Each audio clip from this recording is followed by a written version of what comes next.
Hey everyone, and welcome back to the channel. Get ready to laugh until you cry, because today we're re-diving headfirst into the banana-fueled chaos of the most lovable yellow sidekicks in cinematic history. That's right, we're counting down the absolute best, most hilarious, and most chaotic minion scenes from the entire Despicable Me franchise. From their first appearance, these little jelly-bean-shaped creatures stole the show. Speaking a language we don't understand, but feel in our hearts. Who could forget their first major mission? The mission to steal the shrink ray. Remember the chaos. One minion gets shrunk, another gets floated away in a bubble. It was our first real taste of their delightful incompetence. Their version of teamwork is just a series of happy accidents, and we are absolutely here for it. And let's talk about their unique problem-solving skills. Remember when Gru needed a new unicorn for Agnes? The minions' solution was pure, chaotic genius. A toilet brush for a horn, a traffic cone for a nose, and a triumphant todder. It was so wrong, yet so incredibly sweet.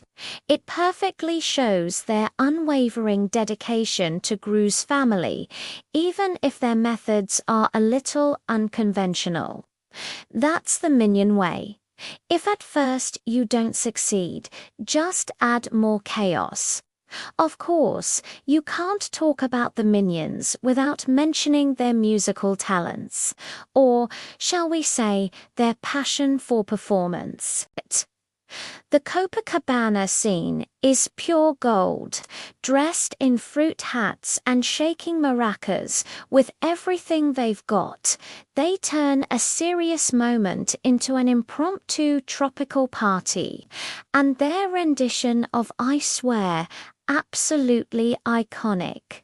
They pour so much emotion into it, even if the only word we recognize is underwear. It's moments like these that prove you do need to understand the words to feel the joy. But let's be real, one of the top-tier moments has to be the fire scene. The sheer panic, the Bedo siren impersonations, the utter mayhem as they try to be heroes. From one minion acting as the siren on another S-head to the slow-motion dramatic entrance with the axe. It's a masterclass in physical comedy. They create a bigger disaster trying to solve the initial, tiny problem. It's a perfect metaphor for the minions themselves. Their intentions are good, but the execution is pure, unadulterated chaos. And how about their solo movie adventures? When they're trying to find a new evil boss to serve, their journey is packed with legendary scenes. Remember their time in London, trying to pull the sword from the stone, accidentally crowning Bob as the new King of England, and his very first decree, King Bob. The whole of England just had to roll with it. It's this innocent stumbling into greatness that makes them so endearing. They aren't trying to be heroes or kings. They're just trying to find their place, and it's hilarious to watch it. Another unforgettable moment is the jelly factory scene. When Gru decides to go legitimate, the minions are put in charge of production. The result, a jelly-tasting sequence that goes completely off the rails. The pure ecstasy on their faces as they sample the product, followed by the inevitable jelly fight, is just peak minion behavior. It shows that whether they're serving a villain or a jam maker, their core personality, playful, chaotic, and a little bit silly, always shines through. Let's not forget the smaller, quicker gags that are just as brilliant. The bottom photocopying scene. Genius. The golf game that ends with a rocket launcher. Classic. Or how about when they were testing weapons and one of them drinks the anti-gravity serum? He just floats away, completely serene, while his friends wave goodbye. These little moments are sprinkled throughout the movies and are a huge part of what makes rewatching them so much fun.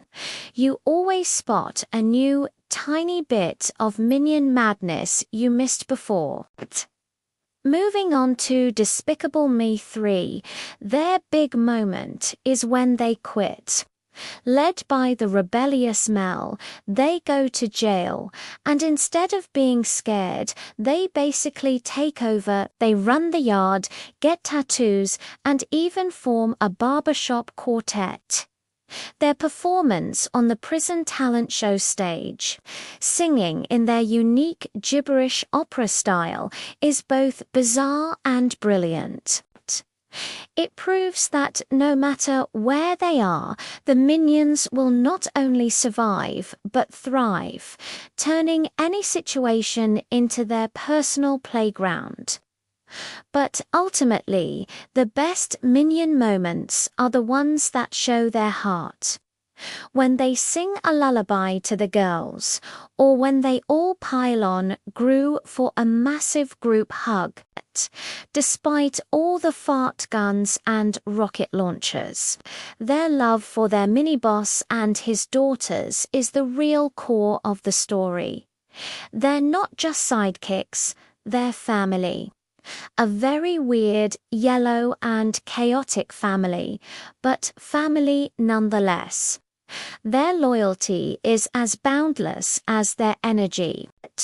So, what's your favorite minion moment? Was it one we mentioned, or is there another chaotic scene that lives in your head rent-free? Let me know down in the comments. I'd love to read what you all think. The sheer volume of hilarious scenes makes it so hard to choose, from the simplest bellow to the most elaborate, disastrous plan. The minions have secured their place as icons of animation.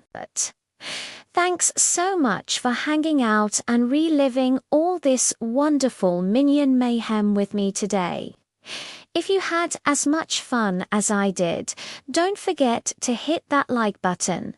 And if you haven't already, subscribe and turn on notifications so you don't miss our next deep dive into your favorite movies. Until next time, stay awesome, and as the minions would say,